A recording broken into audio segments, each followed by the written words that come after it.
So ఈ Apple products use చేసేటప్పుడు జీవితంలో ఒక్కోసారి ఎలా అనిపిస్తూ ఉంటుందంటే, ఒక పాత తెలుగు సినిమాలో చిన్న జోక్ ఉంటుంది. ముందు అవి మనల్ని ప్రేమిస్తాయి, తర్వాత రాను రాను మనం వాటిని ప్రేమించాల్సి వస్తుంది. జీవితాంతం ఈ ప్రేమ వ్యవహారం అనేది ఒక విషస్ సైకిల్ లాగా కంటిన్యూ అవుతూ ఉంటుంది. అదే ఈ ఎపిసోడ్. అయితే ఈ యాపిల్ ప్రేమ వ్యవహారం నుంచి నేను బయటపడుతున్నానని కానీ, ఈ యాపిల్ గ్యాడ్జెట్స్ వల్ల డిసడ్వాంటేజెస్ ఉన్నాయని కానీ, ఇలాంటి సజెషన్స్ ఈ ఎపిసోడ్స్లో పార్ట్ 1లో కానీ పార్ట్ 2లో కానీ నేను ఇవ్వటం లేదు. గత 9 సంవత్సరాలుగా నేను అమితంగా ప్రేమించి ఇష్టపడిన గ్యాడ్జెట్స్లో ఈ యాపిల్ స్మార్ట్ వాచ్ ఒకటి. సడన్గా ఈ ఒక 2 months నుంచి ఈ యాపిల్ స్మార్ట్ వాచ్ వాడటం మానేశాను. సో దాంతో నాకున్న మెమరీస్ ఏంటి, నేను ఎలా కనెక్ట్ అయ్యాను, అట్ ద సేమ్ టైం మానేసిన తర్వాత నేను తెలుసుకున్న విషయాలు ఏంటి. Hi, welcome back, this is Kiran. So ఈ ఎపిసోడ్ చూస్తున్న వాళ్ళకి ఒక ఇంపార్టెంట్ నోట్. ఈ channel gadgets, technology, smart watches, health related episodes ఇవి ఫోకస్ చేసే ఛానల్ కానే కాదు. జస్ట్ మిడ్ లైఫ్లో నేను ఎక్స్పీరియన్స్ చేసే విషయాలు, వాటి గురించి నేను తెలుసుకున్న ఇన్ఫర్మేషన్ కొంచెం డీటెయిల్గా షేర్ చేసుకుంటూ ఉంటాను. ఒకవేళ కాంటెంట్ నచ్చినట్లయితే please hit the like button. Let's get in to the episode. So ఈ ఫస్ట్ పార్ట్లో ఈ యాపిల్ స్మార్ట్ వాచెస్ నా లైఫ్లోకి ఎలా వచ్చినాయి, వాటికి నేను ఎలా కనెక్ట్ అయ్యాను, అట్ ద సేమ్ టైం నా లైఫ్లో నేను ఫేస్ చేసిన సిచ్యువేషన్స్, నాకున్న కండిషన్స్కి ఈ స్మార్ట్ వాచెస్లో ఉన్న టెక్నాలజీకి ఎంత స్ట్రాంగ్ కనెక్షన్ ఉంది అనేది ఎక్స్ప్లెయిన్ చేస్తాను 5 pointsలో. ఫస్ట్ పాయింట్, ఈ యాపిల్ స్మార్ట్ వాచెస్కి ఎలా కనెక్ట్ అయ్యాను. సో 2011లో నేను రేడియాలజీ స్టూడెంట్గా ఉండేవాడిని. సో అప్పుడు నా అకాడమిక్ వర్క్ అంటే మనం పబ్లికేషన్స్, ప్రజెంటేషన్స్ ఇవన్నీ మెడికల్ ప్రొఫెషన్లో చేస్తూ ఉంటాము. సో అవి చేయడానికి ఒక మ్యాక్బుక్ కొనుక్కున్నాను. సో నేను అది ఫస్ట్ టైం నేను యాపిల్కి కనెక్ట్ అవ్వడం. ఈ పద్మవ్యూహంలోకి ఒక్కొక్కలా కనెక్ట్ అవుతూ ఉంటారు. నేను కనెక్ట్ అయిన entry is through MacBook. So ఆ మ్యాక్బుక్లో యూజ్ చేస్తున్నప్పుడు మనకి ఒక ఐక్లౌడ్ కనెక్షన్ ఉంటుంది. సో మనం చేసే ప్రాజెక్ట్స్ అవన్నీ ఐక్లౌడ్లో సేవ్ అవుతూ ఉంటాయి. సో అయితే 2015లో నాకు రేడియాలజీ జాబ్ వచ్చింది.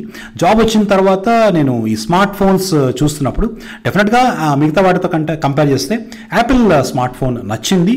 But at the same time Apple smart phone and MacBook they sync so well.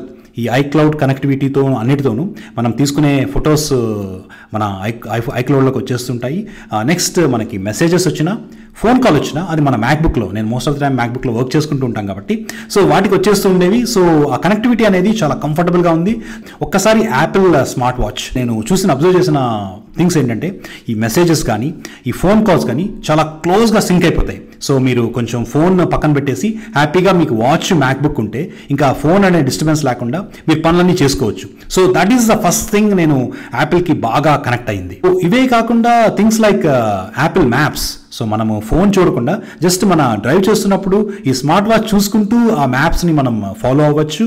Then audible and podcast, మనము వాకింగ్ చేసేటప్పుడు ఎక్కువగా వినేది ఈ ఆడిబుల్ అండ్ పాడ్కాస్ట్. సో అవన్నీ మనం స్మార్ట్ వాచ్లోనే ఆపరేట్ చేసుకోవచ్చు. ఈవెన్చువల్లీ తర్వాత ఈ ఆడిబుల్ కొన్ని బుక్స్ మనం జస్ట్ ఈ వాచ్లో డౌన్లోడ్ చేసుకోవచ్చు కూడా. సో దట్ ఏంటంటే మనం స్మార్ట్ ఫోన్ ఇంట్లో పెట్టేసిన జస్ట్ వాచ్ తీసుకుని వెళ్ళిపోవచ్చు. సో ఇలాంటి అడ్వాంటేజెస్తో ఇది చాలా ఫ్యాసినేటింగ్గా అనిపించింది. So that's where the bonding became more close. So ఇండైరెక్ట్గా ఈ స్మార్ట్ ఫోన్ యూజ్ చేసే అవసరం అయితే బాగా తగ్గించింది. Next is point number 2, steps.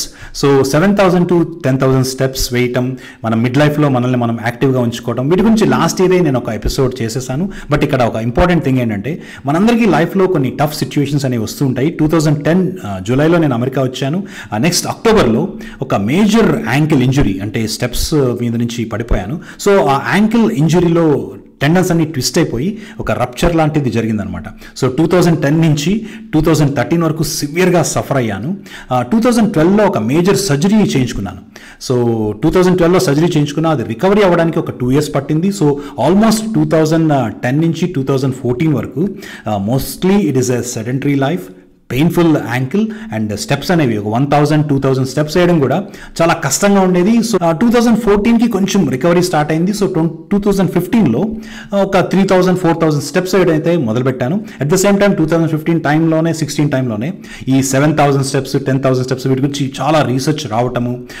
So ఎప్పుడైతే మనము ఈ 3,000-4,000 స్టెప్స్ కూడా వేయలేని సిచ్యువేషన్ నుంచి సడన్గా ఈ 5,000-6,000 స్టెప్స్ వేస్తున్నప్పుడు అవి మనం వాచ్లో కౌంట్ పర్ఫెక్ట్గా వస్తుంటాయి. అంటే మనం వాచ్తో అడ్వాంటేజ్ ఏంటంటే మోస్ట్ ఆఫ్ ద టైం మనం అది వేసుకుని ఉంటాం కాబట్టి ఆ స్టెప్స్ అన్ని కౌంట్ అవుతూ ఉంటాయి. ఈవినింగ్కి ఆ నెంబర్ చూసుకుంటూ ఉండేవాడిని.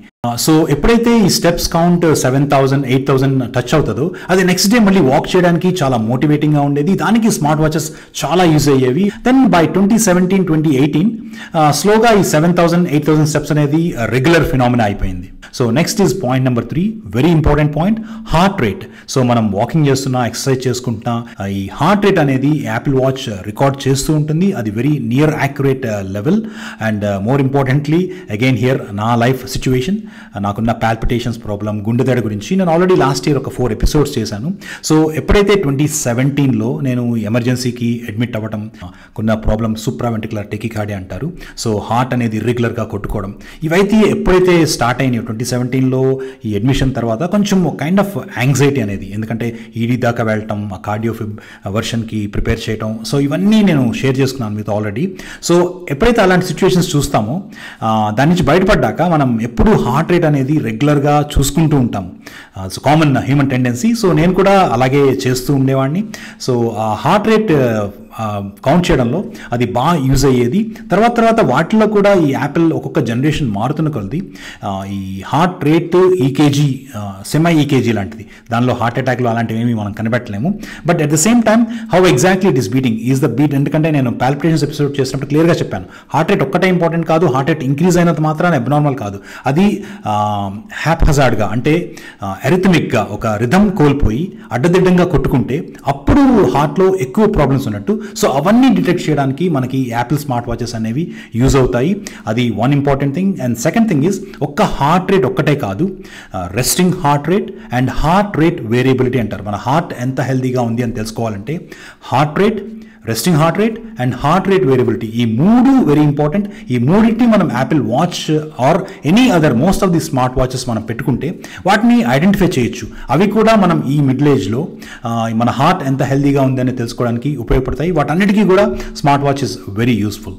సో ఈ హార్ట్ రేట్ విషయంలో నా గుండెదడ, పాల్పిటేషన్స్, నాకున్న సిచ్యువేషన్స్ వల్ల ఇంకొంచెం యాపిల్ స్మార్ట్ వాచెస్కి బాగా కనెక్ట్ అయిపోయాను. Next is point number 4, sitting is new smoking. 2016లో బాగా పాపులర్ అయిన ఆర్టికల్, అంటే బోత్ న్యూస్లో కానీ సైంటిఫిక్ కమ్యూనిటీలో కానీ బాగా చర్చించిన అంశం సిట్టింగ్ ఈజ్ న్యూ స్మోకింగ్. దాని సమ్మరీ ఏంటంటే, మనం ఎక్సర్సైజ్ ఎంత చేసుకున్నా, వాకింగ్లు అవన్నీ చేసినా, డైట్ కంట్రోల్ ఇవన్నీ చేసినా, sitting more than 1 hour 2 hours కూర్చుని ఉండిపోతే అది హార్ట్కి అంత హెల్దీ కాదు. మనం అవి చేసిన మిగతా విషయాల్లో మనం కేర్ తీసుకున్నా, ఒక్కసారి మనం కూర్చుని సిట్టింగ్ జాబ్స్ ఇలాంటివి చేస్తే ఆటోమేటిక్గా హార్ట్కి లాంగ్ టర్మ్లో మనం స్మోకింగ్ చేస్తే ఎంత డిసడ్వాంటేజ్ ఉండొచ్చో అలాంటి అన్హెల్దీ విషయాలన్నీ హార్ట్కి జరగచ్చు సిట్టింగ్ వల్ల అనేది బాగా పాపులర్ అయిన ఆర్టికల్స్. సో నాది already start to begin with, నా లైఫ్ స్టైల్ ప్రకారం నాది ఒక సిట్టింగ్ జాబ్, ఒక ఎమర్జెన్సీ రేడియాలజిస్ట్ కూర్చుని, ఒక diagnostic radiologist. So most of the time నేను స్క్రీన్ ముందే కూర్చుని ఉంటాను. సో అప్పుడు ఎవ్రీ 1 hourకి యాపిల్ వాచ్లో ఒక పాప్ వస్తుంది, 1 hour సిట్టింగ్ అయిపోయిందని చెప్పి. అప్పుడు వెంటనే లేచి నిల్చుంటూ ఉంటాం. So that is one very good suggestion in those days, 2016, 2017. Later on ఇది ఎలా మారిందనేది నెక్స్ట్ ఎపిసోడ్లో ఎక్స్ప్లెయిన్ చేస్తాను. Next point number 5, sleep. మనము ఈ పలానా టైంకి పడుకుని పలానా టైంకి లెగుస్తామని అలారం పెట్టుకుంటే అది జస్ట్ అదంతా మనం పడుకుని ఉన్నట్టు కాదు, మనం నిజంగా రెస్టింగ్ ఫేజ్లోకి వెళ్ళామా లేదా అనేది ఈ స్మార్ట్ వాచెస్లో మనం, అది చాలామంది ఇప్పుడు అది పెట్టుకుని పడుకుంటున్నారు స్మార్ట్ వాచెస్.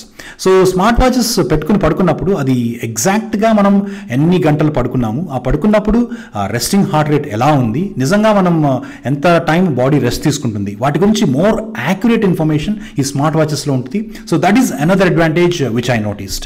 సో 9 years నుంచి ఇంత క్లోజ్ బాండింగ్ ఉన్న యాపిల్ వాచ్ సడన్గా 2 months నుంచి వాడడం ఎందుకు మానేశాను, దానికి నాకు అనిపించిన 5 ఎక్స్ప్లెనేషన్స్ ఏంటి, ఈ 2 monthsలో యాపిల్ వాచ్ మానేశాక ఎలా ఫీల్ అవుతున్నాను, ఇవన్నీ నెక్స్ట్ ఎపిసోడ్లో ఎక్స్ప్లెయిన్ చేస్తాను. Thank you for watching. Have a wonderful time. It's just another day in Paradise.